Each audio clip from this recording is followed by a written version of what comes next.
The MiG-29 first appeared publicly outside the Soviet Union at the Farnborough, England Airshow in 1988. The sharply honed skills and instincts of test pilots make them especially adept in demonstrating new aircraft. And Anatoly Kovachur, a test pilot for the Soviet Mikoyan Design Bureau, was doing the flying.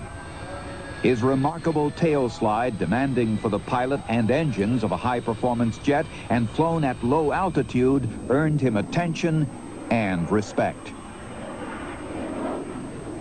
Vertical maneuver is not very difficult for our pilots on our aircraft.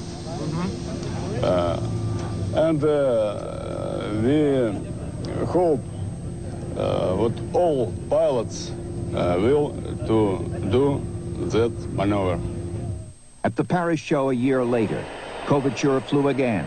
On opening day of the show, in the middle of the afternoon, Kovachur initiated his flight routine.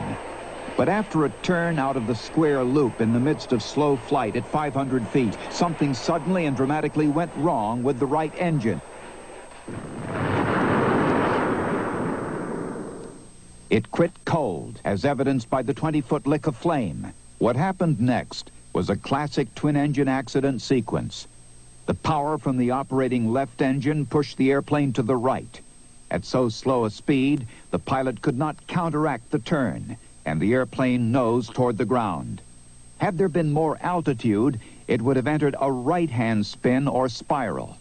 At this point, you can see that the left engine is operating, its upper intake vent wide open and sucking in air, its rear nozzle tight and delivering thrust normally.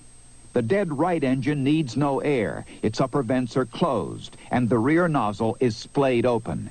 Kovachur said later his first instinct was to save the aircraft. When that became impossible, he directed the airplane toward the grassy area to prevent injury to people on the ground. When that was guaranteed, he saved himself and yanked the ejection seat handle. He punched out none too soon. A bit over 2 seconds before the airplane hit, his parachute fully opened when he was only a few feet above ground. Again, as the airplane hit, you can see the left engine, carrying power to impact, explodes a last gasp of fiery thrust as the airplane crumples into the grass. The cause of the accident? Damage to the right engine earlier in the flight when birds were sucked into the engine.